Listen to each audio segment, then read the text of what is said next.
They say the worst kind of betrayal doesn't come from your enemies. It comes from the person who holds your heart, the one you would willingly take a bullet for. That summer afternoon, I stood frozen behind my car. I looked at my wife kissing that man, Sarah, the woman I had loved unconditionally for 12 beautiful years.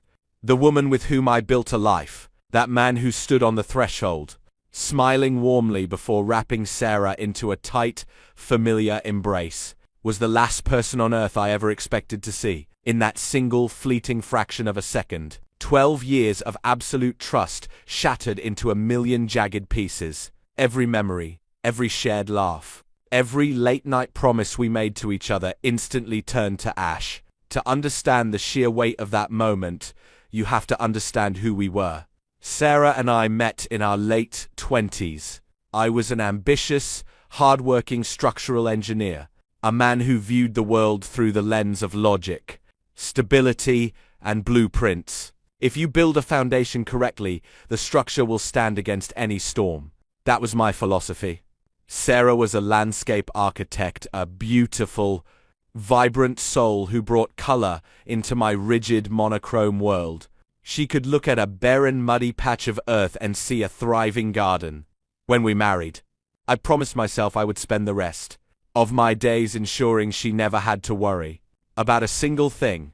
I worked long, grueling 60-hour weeks, climbing the corporate ladder, earning a comfortable life for us in our quiet town just outside Chicago. We had a beautiful brick home, a dog that slept at the foot of our bed, and a marriage that our friends openly envied. We never had screaming matches. We didn't keep secrets, or so I thought. Every single year, during the second week of June, our routine would change. Sarah's phone would ring, and her face would cloud over with a familiar, deep-seated anxiety. It was always the same call. Her mother calling to give an update on Great-Aunt Martha. Martha was supposedly her late father's oldest living relative. A frail, fiercely independent woman struggling with advanced dementia and failing health in a small town, 3 hours north. Sarah's family was small, and according to her, Martha had no one else left in the world to look after her. She doesn't remember much anymore, David Sarah would tell me, her eyes filling with tears as she packed her bags. But when I sit by her bed and hold her hand, she calms down. I owe it to my dad's memory to be there for her. It's just 4 days. I need to do this alone. It breaks my heart to see her like that. And I don't want to drag you into that sadness. I loved her even more for it. I saw her annual solo trip as a testament to her profound capacity for empathy and kindness, while I stayed behind, working, managing the house, and missing her terribly.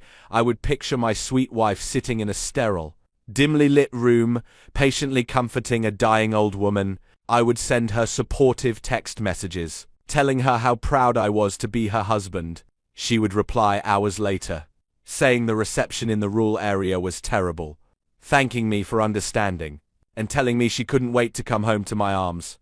When she returned, she always looked emotionally exhausted, carrying a heavy quietness that took days to dissipate. I would hold her tight, cook her favorite meals, and give her the space she needed to heal from the emotional toll of watching a loved one fade away. This went on for 7 years. 7 years of absolute, unquestioning faith. But looking back, the cracks in the foundation were always there. I was just too blind, too deeply in love to see them. It started with small things that my logical mind easily dismissed as trivial oddities. 3 years ago, I noticed she had turned off the lock screen notifications on her phone, a device she used to leave carelessly on the kitchen counter. Suddenly, it was always face down or tucked safely in her pocket. When I asked her about it casually over breakfast, she laughed it off, saying she was tired of work emails interrupting her peace during her mornings with me. I believed her. Then there were the physical traces. 2 summers ago, when she returned from her trip, I went to help her unload the car. As I lifted her tan duffel bag from the trunk, a small, brightly colored, plastic Toya little blue toy car slid out from the side pocket and clattered onto the driveway. I picked it up, frowning. We didn't have children. Aunt Martha certainly didn't play with toy cars. "What's this, sweetie?" I asked, holding it up. Sarah's face instantly drained of color. She snatched the toy from my hand, her laugh sounding forced, high-pitched and entirely unnatural. "Oh? That. I found it on the floor of a diner on the highway. A little boy at the next table dropped it, and I must have slipped it into my pocket to give back to him, but I forgot. I'm so clumsy. Again, I chose to believe her. Why would I doubt the woman who kissed me every morning before I went to work? Why would I suspect the woman who held my hand when my own father passed away? But suspicion is like a mold. Once a single spore takes root in the dark, it spreads silently, eating away at the structure until the whole thing threatens to collapse. Last summer, the anomaly was a scent. When Sarah came home from her 4-day trip, I wrapped my arms around her neck, burying my face in her hair. Instead of the familiar crisp scent of her lavender shampoo or the sterile, soapy smell of a care home, she smelled of something entirely different. It was an expensive, distinct men's cologne, something woody, spicy, and intimately lingering. New shampoo?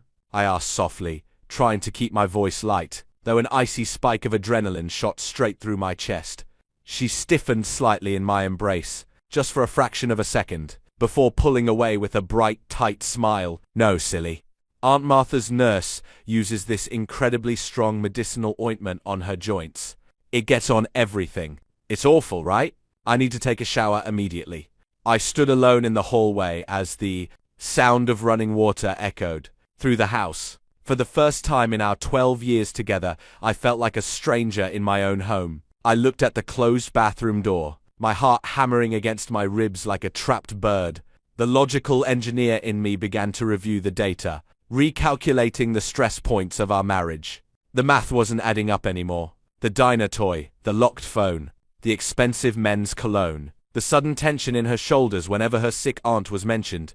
The tipping point arrived exactly 1 month ago. It was a Tuesday evening, and Sarah was downstairs in the kitchen making dinner. Her phone was sitting on the coffee table in the living room. Suddenly, it buzzed violently. I didn't mean to spy. I truly didn't. But the screen lit up, exposing a text message preview that had slipped through her privacy settings. The contact name was simply saved as an initial M. The message read, "Countdown is on. Only 3 weeks until June. The house feels empty without you. We miss you so much, We miss you. Not I miss you. We. My breath caught in my throat. The room seemed to tilt on its axis. A cold sweat broke out across the back of my neck. Sing Martha. No, an elderly woman suffering from advanced, severe dementia does not send text messages talking about how a house feels empty. An elderly woman in a care home doesn't use the plural we to express longing. The pieces of the puzzle, long scattered and ignored, began to violently rush together, forming a picture that horrified me. Sarah wasn't spending her summers comforting a dying relative. She was escaping to a completely different life. A life that included someone else. Someone who missed her. Someone she kept hidden away in the dark. Far away from the husband who worked himself to the bone to provide for her. I managed to sit back down on the couch just as Sarah walked into the room, holding 2 plates of pasta. She smiled at me, her beautiful green eyes warm and inviting. "Everything okay, Davy?" she asked, setting a plate down in front of me. "You look a little pale." "Yeah," I lied, my voice cracking slightly. I forced a smile that felt like cracking concrete. Just a long day at the office. Lots of pressure on the new high-rise project. "You work too hard, honey," she said softly, reaching out to stroke my cheek. Her touch, which used to bring me immense comfort, now made my skin crawl with an unbearable, burning friction. "You need to learn to relax." I looked at her, searching her face for any sign of guilt, any trace of malice. There was nothing. She was perfectly composed. She was a master of the narrative. How long had she been living this double life? How many times had she looked into my eyes and lied without blinking? The realization that I didn't truly know the woman sleeping next to me was a terrifying, isolating kind of pain. I didn't confront her that night. I knew that if I confronted her without absolute proof, she would find a way to explain it away. She would weave another beautiful, tragic story, and because I loved her, I would want to believe her. I needed to see it for myself. I needed the undeniable truth, no matter how much it was going to destroy me. The next 3 weeks were a agonizing psychological torture. I carried myself like a ghost through my own life. I smiled at her jokes. I kissed her goodbye before work. and I lay awake in the dark every night, listening to the steady, rhythmic sound of her breathing, wondering who she was dreaming about. I began my preparation. I took a week of accumulated paid time off from my firm, telling my boss it was a family emergency. I didn't tell Sarah as far as she knew. I was still buried under blueprints and deadlines at the office. Then, the second week of June arrived. The weather was bright, beautiful, and sickeningly cheerful. I watched Sarah pack the tan leather duffel bag with a sense of grim, sickening dread. Every article of clothing she folded felt like another nail in the coffin of our marriage. "Are you sure you don't want me to drive you this year, Sarah?" I asked, leaning against the bedroom doorframe, keeping my tone perfectly casual. "Work is a bit slow this week. I can finally take the time off and meet Aunt Martha. It's about time I pay my respects." She froze for a split second, her back turned to me. When she turned around, her expression was a flawless mask of gentle, sorrowful rejection. "Oh, David, that's so incredibly sweet of you. But no, Martha's condition has deteriorated so much this year. She has violent outbursts now and she barely recognizes me. It would break my heart for you to see her like this. Let me handle it. I'll be back on Friday and then we can have a nice, quiet weekend together, just the two of us." She walked over, wrapped her arms around my neck, and kissed me deeply. It felt like a betrayal of biblical proportions. "I love you," she whispered against my lips. "I love you too," I said, the words tasting like poison in my mouth. An hour later, her car pulled out of our driveway. I stood at the window watching her taillights disappear down the street. The moment she turned the corner, the love that had sustained me for 12 years hardened into something fierce, cold and calculated. I grabbed my keys, walked out to my own car, and started the engine. I waited a few minutes to give her a head start, and then I began to follow her. I followed her into the bright summer heat, down highways and through tolls, watching her silver sedan stay a steady distance ahead of me. I followed her past the exit for the rural town where Aunt Martha supposedly lived. She didn't turn north. She kept driving east toward an affluent, quiet lakeside suburb 3 hours away.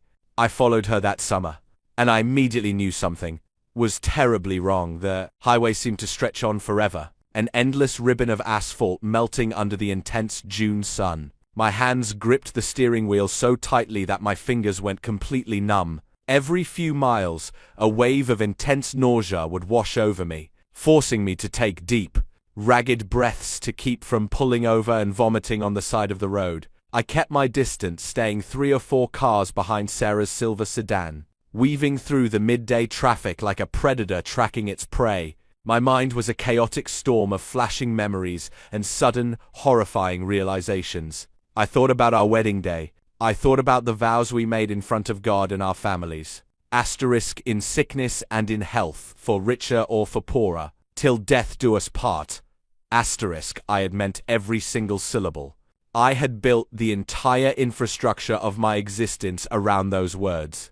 Now, watching her car glide effortlessly down a highway she had no logical reason to be on, I realized those vows were nothing more than a script to her, a performance designed to keep the stable, hard-working husband content at home, while she chased whatever secret life she was hiding out here. As the hours ticked by, the landscape changed. The flat, industrial expanses of the highway gave way to rolling green hills, towering oak trees, and glimpses of a sparkling blue lake in the distance. This wasn't a forgotten, depressed townhome to a state-funded care facility. This was an affluent, picturesque sanctuary for the wealthy. The houses here didn't look like places where people came to die. They looked like places where people came to live beautiful, undisturbed lives. Sarah turned her car off the main road and entered a quiet, tree-lined residential avenue. The houses here were sprawling, beautiful mid-century modern structures, set back behind manicured lawns and vibrant, blooming gardens. It was exactly the kind of neighborhood Sarah loved. It was the kind of neighborhood she always dreamed we would live in one day. I slowed my car down, letting the distance between us widen so she wouldn't spot me in her rearview mirror. My heart was pounding so violently against my ribs that I could hear the dull, heavy thudding in my ears.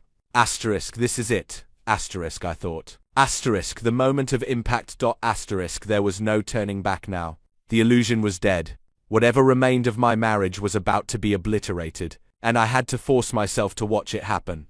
She pulled her silver sedan into the driveway of a beautiful, two-story house painted a soft, serene shade of blue. The driveway was lined with hydrangea, Sarah's absolute favorite flower. The lawn was pristine, clearly cared for with immense love and precision. I drove past the house, keeping my head down, and parked my car 50 yards down the street under the heavy shade of a massive weeping willow tree. I turned off the ignition. The sudden silence inside the car was deafening. I sat there for a moment, my hand resting on the keys. Part of me, the weak, desperate part of me that still loved her more than life itself, began to beg me to just turn the key, start the engine, and drive away. Asterisk, go home, David. Asterisk, the voice whispered. Asterisk, if you don't see it, it isn't real. You can go back to your quiet life. You can keep pretending. Asterisk, but the engineer in me, the man who demanded truth and structural integrity, silenced the voice. A foundation built on a lie is already collapsed. It's just a matter of time before the debris suffocates you. I opened the car door and stepped out into the thick, humid summer air. The sun beat down on my shoulders, but I felt utterly ice-cold. I walked carefully down the sidewalk, using the thick hedges and parked cars of the neighbors as cover. My eyes were locked onto Sarah. She had stepped out of her car. She stood in the driveway for a moment, stretching her arms above her head, taking a deep, appreciative breath of the lake air. She looked incredibly happy. There was no trace of the heavy, somber expression she always wore when she left our house. She walked to the back of her sedan, popped the trunk, and lifted out the familiar tan leather duffel bag. She slung it over her shoulder with an easy, practiced familiarity. She had done this 100 times before. This house wasn't a new discovery. It was a regular destination. She walked up the stone pathway leading to the front porch. Every step she took felt like a physical blow to my chest. I slipped behind a large, decorative brick pillar at the edge of the neighbor's property, completely hidden from view but with a direct, unobstructed line of sight to the front door. Sarah reached the porch. She didn't knock. She didn't look for a hidden key. She reached out her hand and pressed the doorbell. Inside my chest, everything shattered. The world slowed down to an agonizing, microscopic crawl. My vision tunneled, focusing entirely on that heavy wooden front door. I could hear the faint, muffled sound of a chime echoing from inside the house. I could hear the sound of footsteps approaching from the other side. Asterisk, who is it? Asterisk, the question screamed in my head, a repeating, agonizing loop. Asterisk, is it a colleague?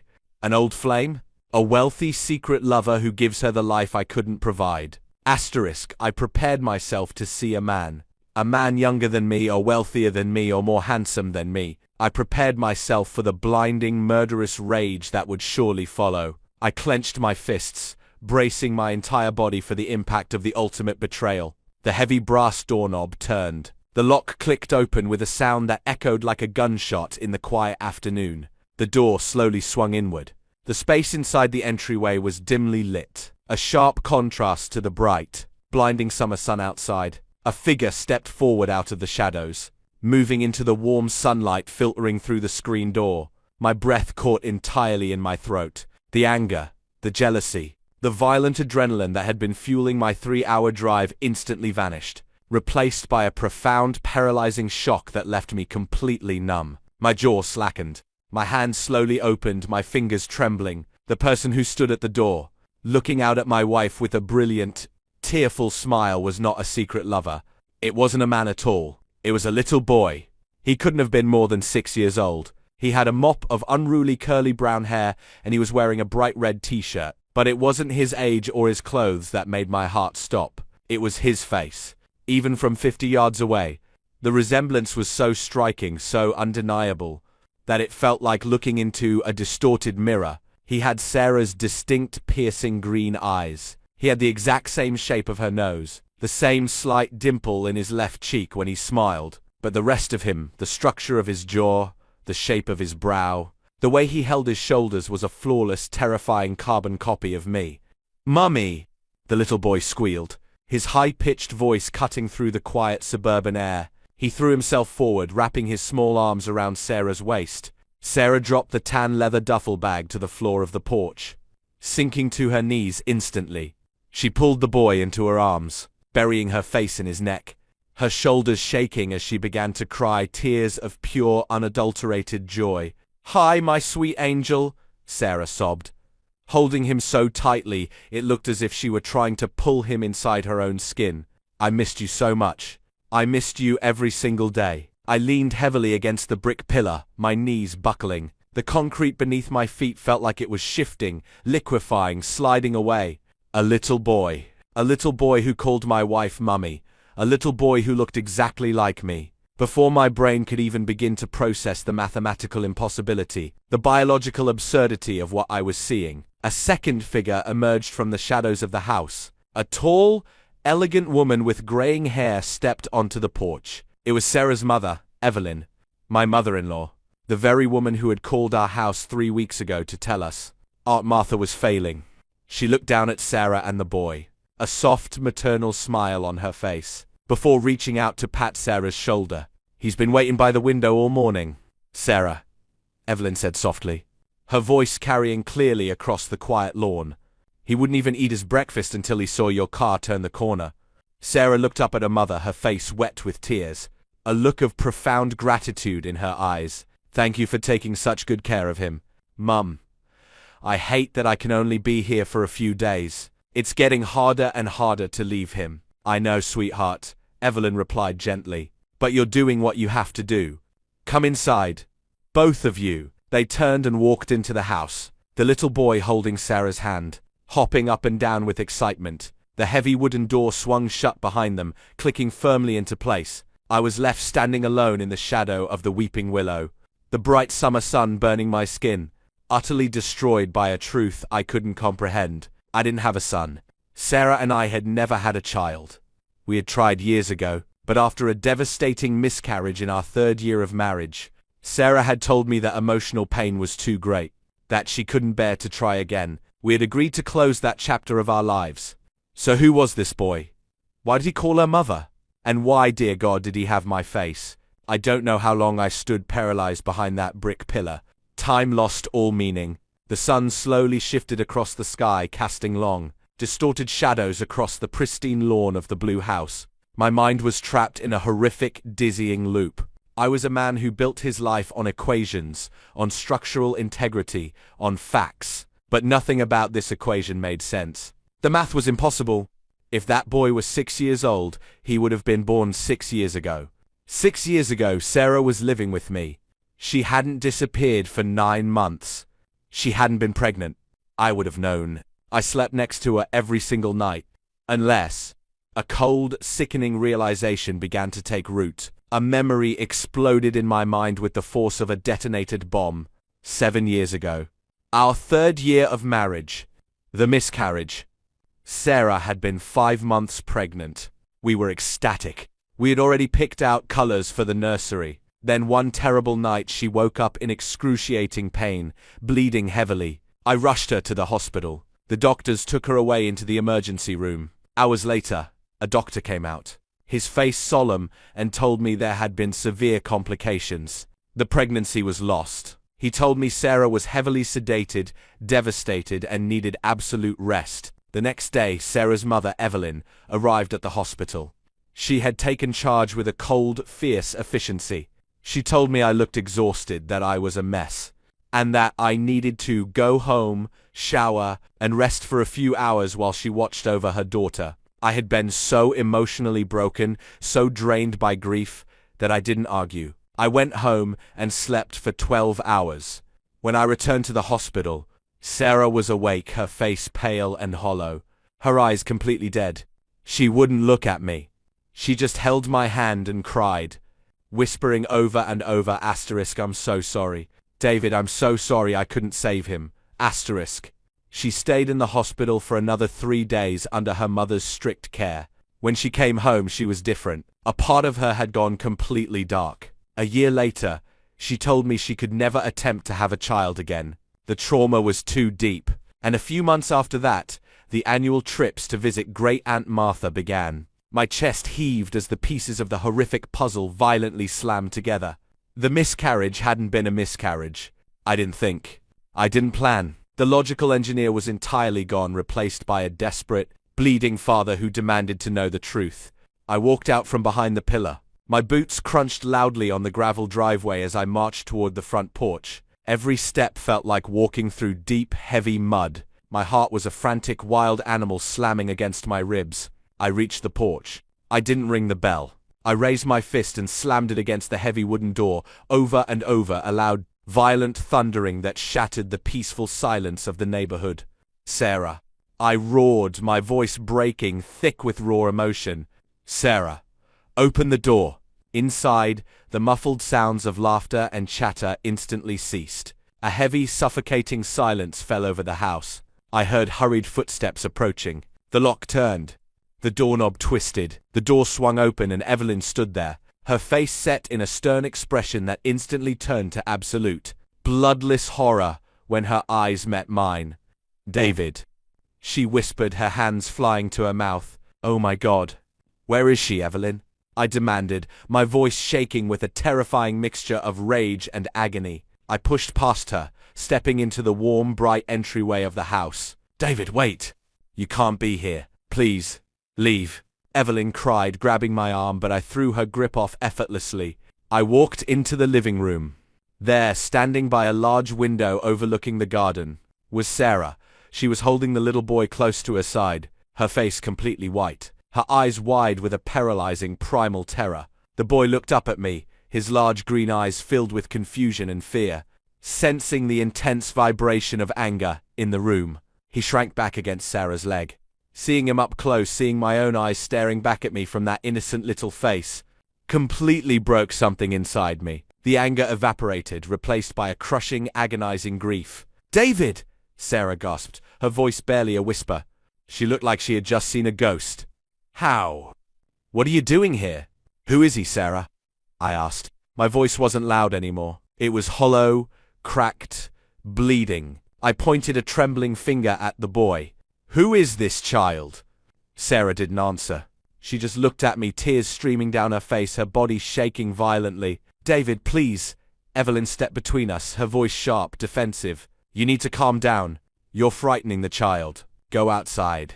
We can talk about this outside. No! I shouted, the rage rushing back, hot and volatile. We are not talking outside. I have spent 12 years being the perfect husband. I worked myself to the bone for you. I trusted you with my life, with my soul. And for 7 years, you have been coming here, lying to my face, pretending to visit a dying old woman, while my son was alive. The little boy, terrified by my shouting, burst into tears, burying his face in Sarah's skirt. Mummy, who is that man? Why is he angry? Sarah immediately dropped to her knees, wrapping her arms around him, rocking him back and forth. Leo, it's okay, baby. It's okay. Mummy's here. Go to Grandma's room, okay? Go with Grandma Evelyn. Everything is going to be fine, I promise. Evelyn didn't hesitate. She quickly scooped the sobbing boy into her arms and hurried down the hallway, throwing a look of pure, burning resentment at me before slamming the bedroom door shut behind them. The living room fell into a heavy, suffocating silence. Only the sound of Sarah's quiet, ragged sobbing filled the space. She slowly stood up, wiping her face with the back of her hand, looking at me with a profound, crushing sorrow. He has my face, Sarah, I whispered, the tears finally spilling over my own eyes, hot and stinging. He has my eyes. He's mine, isn't he? He didn't die 7 years ago. Sarah took a deep, shuddering breath, her shoulders sagging as if a massive, invisible weight she had been carrying for a decade had finally crushed her into the earth. She nodded slowly. Yes, David, she whispered, her voice cracking. He's your son. His name is Leo, and he was never supposed to exist. The words hung in the warm air of the living room like a physical, suffocating fog. Asterisk, he's your son. Asterisk, I sank into a nearby armchair, my strength completely deserting me. My head dropped into my hands, and for the first time since I was a child, I wept. I cried for the 7 years of milestones I had missed. I cried for the first steps I never saw, the first words I never heard, the birthdays I was never invited to. I cried for the beautiful, twisted lie my life had become. Sarah walked over slowly, kneeling on the floor in front of me. She didn't try to touch me. She knew she had lost that right. David, listen to me, she said, her voice shaking but resolute. You need to know the truth. All of it. 7 years ago, when I was in that hospital, the doctor didn't tell you the whole story. I didn't have a normal miscarriage. I had a severe psychological break. During the pregnancy, I was diagnosed with a rare, aggressive form of postpartum psychosis that triggered early. I was having severe, terrifying hallucinations. I was a danger to myself, and the doctors feared I would be a danger to the baby if he survived. I looked up through my tears, frowning, trying to process the medical terms. What are you talking about? The night I went into labor early, Sarah continued, a fresh wave of tears spilling over her cheeks. The doctors had to perform an emergency delivery. Leo was born healthy, but I completely lost my mind, David. I didn't recognize him. I tried to hurt him. The hospital psychiatrists told my mother that my condition was so severe, so deeply rooted in the trauma of the pregnancy, that if I kept the baby, I would either end up destroying him or myself. They wanted to commit me to a long-term state asylum. She took a shaky breath, looking down at her hands. My mother couldn't let that happen. She made a desperate, horrific choice to protect us all. She told the hospital staff she would take full legal custody of the baby and raise him secretly far away, under a different name. She made a deal with the head chief of medicine to alter the records. Then she came to you and told you the baby had died. She told me the baby had died too. David, for the first 2 years of Leo's life, I believed my son was dead. I lived in that dark, hollow grief right alongside you. I stared at her, my heart freezing in my chest. You thought he was dead? Yes, she cried, her voice cracking with raw emotion. I was on heavy antipsychotic medication for 2 years. But on the 3rd year, my mother couldn't keep the secret anymore. She saw how the grief was eating me alive. She brought me here to this house she bought using my father's inheritance. She opened the door and she showed me Leo. He was 2 years old. He looked exactly like you. Why didn't you tell me then? I screamed, standing up, the agony turning back into a furious fire. When you found out he was alive, why didn't you come home and tell your husband? We could have raised him together. We could have been a family. Because I couldn't, David. Sarah yelled back, her face contorted in pain. The doctors told my mother that my stability was entirely dependent on my routine. More importantly, the legal records were falsified. If we brought him back into our life, if we tried to claim him, my mother would have gone to prison for fraud and kidnapping. I would have been investigated by Child Protective Services. They would have looked at my medical history, my psychotic episode, and they would have taken Leo away from both of us forever. He would have ended up in the foster system. She stepped closer, her eyes begging for understanding.